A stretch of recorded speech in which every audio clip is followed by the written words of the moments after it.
మన సనాతన ధర్మ దేవాలయాల పరిరక్షణ కోసం పరమపూజ్య గురుదేవులు శ్రీ శ్రీ శ్రీ నిత్య విద్యానంద భారతీ స్వాముల వారు హిందూ ధర్మ పరిరక్షణ కోసం శతమానం భవతి అంటే మహాయజ్ఞాన్ని అయితే ప్రారంభించారండి. గత 5 రోజులుగా రాజమండ్రిలో అయితే చాలా ఘనంగా జరుగుతున్నాయి.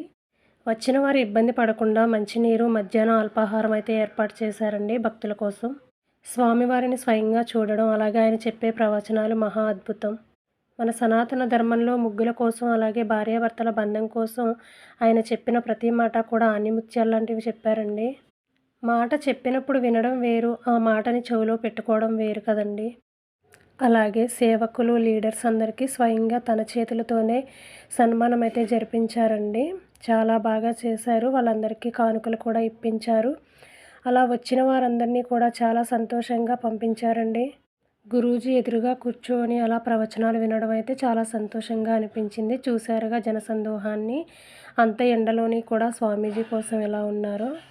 మనం ఎక్కడికైనా వెళ్ళేటప్పుడు వెళ్ళామా, వచ్చామా అన్నట్టు కాకుండా అక్కడ ఏమైతే చెప్పారో అది చెవిన పెట్టుకొని ఆచరించడంలోనే ఉంటుందండి.